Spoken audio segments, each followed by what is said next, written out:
people were no longer able to exploit Dr. Umar for personal financial gain. That was one piece.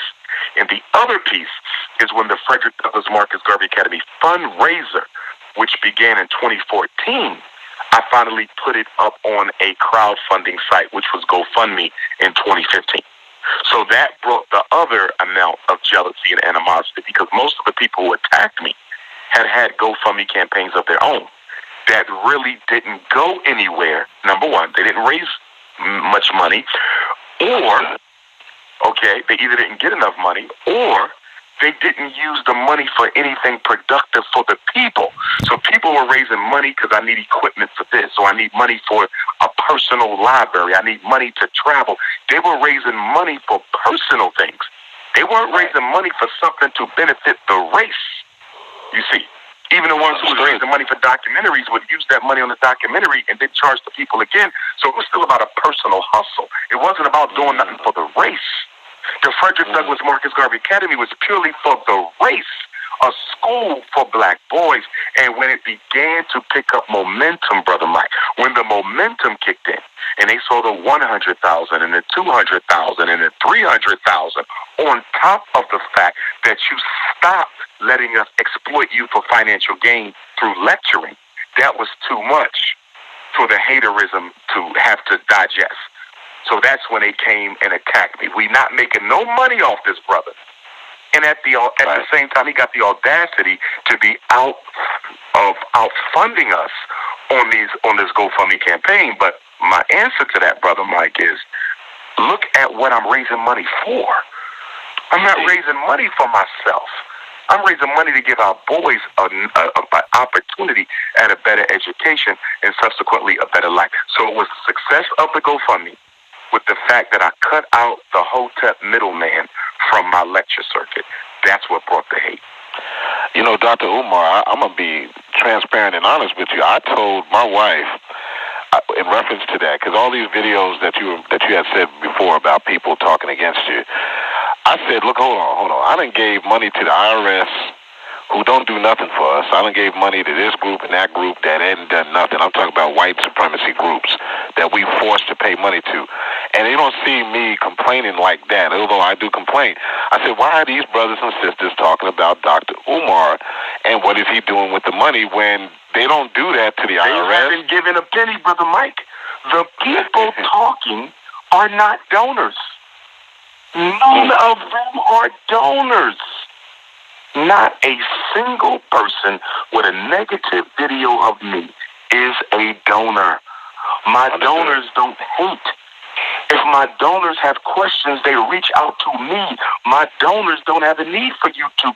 I haven't had a single donor directly express regret for donating money. Let me qualify that. I'm sorry. That's not true. I think I've had two. I believe I've received 2 letters or 2 emails. There's only 2. It's not even a handful. 1 or 2, Brother Mike. In 4.5 years, I received one or 2 letters from people stating I would like to have my money returned because they drunk some of the YouTube Kool-Aid. But and you're talking about tens of thousands of donations over 4.5 years.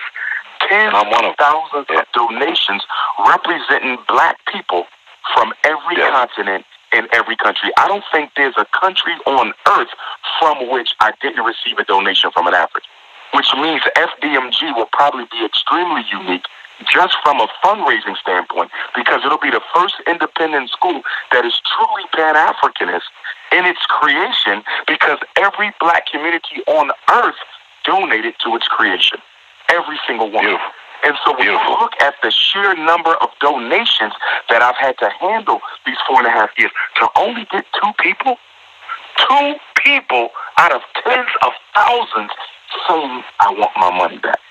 That's amazing. And it speaks to the... Well, it is amazing, and it's a commendation to the transparency you're making. I've had some foolish people that I had... Now, let me make this clear, Dr. Umar.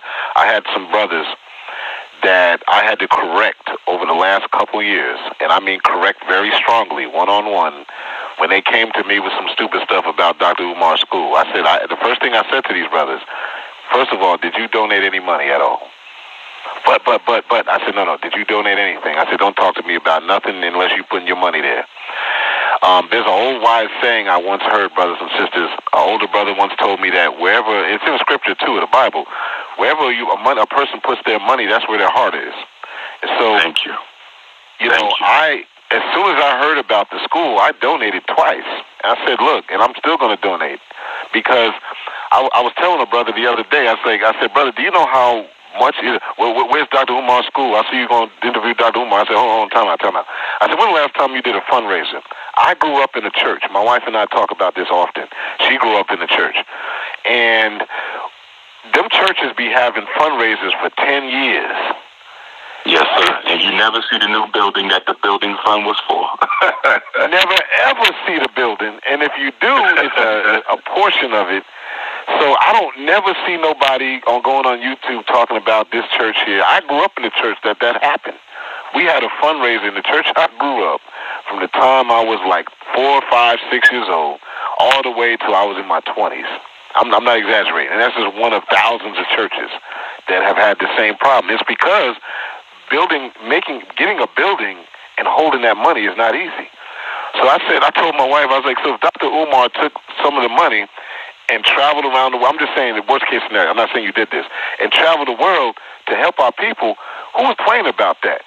Like he's some charlatan or some kind of thief like that. But these same people who complain don't go to the federal government and say, look, what are y'all doing with my money? Not at all. Not at all. Not only that, Brother Mike, not only the feds, these same people, okay, because the excuse they could use for the feds is the government requires that I pay that money.